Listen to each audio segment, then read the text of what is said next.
आज निखिलचं काहीच खरं नाही, आता याला सोडणारच नाही. खूपच त्रास झाला आहे मला आता. काय म्हणता मित्रांनो, पोस्टिंग तर संपले, आता रेग्युलर कॉलेज आहे. एवढी चांगली दाढी वाढवली होती, तिला आता गायब करावं लागते बघा. कारण आता कॉलेजमध्ये अलाउड नसतं दाढी वगैरे ठेवणं. आता निघालो कॉलेजसाठी. आता भेटतो तुम्हाला, फोन वगैरे सबमिट करतो आणि भेटू तुम्हाला कॉलेजनंतर. सुटलं कॉलेज व्यवस्थित 4:30 वाजता. टायमिंग चेंज झाली कॉलेजची.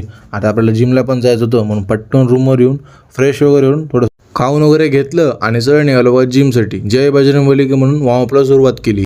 एक्सरसाइज आधी वॉर्मअप करणं गरजेचं आहे, म्हणून आधी वॉर्मअप वगैरे करून घेतलं. आता आपल्याला आज बॅक करायची होती. वेट पण आज आपण इन्क्रीज केला आहे. आज एकदम मजा आली बघा. वर्कआउटमध्ये माझं कुठं चुकतंय, किती वेट घेतला पाहिजे, कोणता वर्कआउट केला पाहिजे ना, हे सगळं ना आम्हाला दोघं शिकवतात. आमचे ट्रेनर जिमचे, यांच्यासोबत खूप मजा येते. आता वर्कआउट वगैरे झाला होता, सरळ आलो बाहेर. केळी वगैरे घ्यायची होती ना, केळी वगैरे घेऊन पटकन निघालो रूमवर, कारण मला करायची पोजिंग. आज बघा बॅकला पंप कसा होता, एकदम कडक होता. जेवण पण आपल्याला बनवायचं होतं. त्याआधी आपलं पोस्ट कॉर्नला आपण खाऊन घेतलं आणि नंतर फ्रेश वगैरे होऊन डाळ बनवायला घेतली बघा. आता डाळ बनवतोय आणि गडबडीत बनवतोय, कारण बघा असाइनमेंट वगैरे खूप काही लिहायचं आहे. आधी ते लिहायला घेतलो. आता लिहायला बसलो ना, मध्ये येऊन ना उगाच त्रास द्यायला तर निखिल. आता त्याला घेतलं तावडीमध्ये, पण मजा केली त्यासोबत. आता उठलोच आहे तर जेवण करून घेऊत म्हणलं. जेवण वगैरे केलं सगळ्यांसोबत. आठवलं की प्रिंट काढायची होती आणि केस स्टडीचे प्रिंट वगैरे काढले येऊन.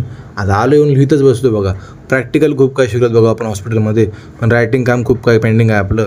आता घेतलं लिहिण्यासाठी, कारण सबमिशन खूप जवळ आलं आहे. सबमिट आपल्याला परवा उद्याच करायचे आहेत. आता तो लिहिता मला वाजलेत बघा 2:30. तोपर्यंत तुम्ही मला फॉलो करा, मी लिहित बसतो. तोसाठी बाय, भेटू उद्या.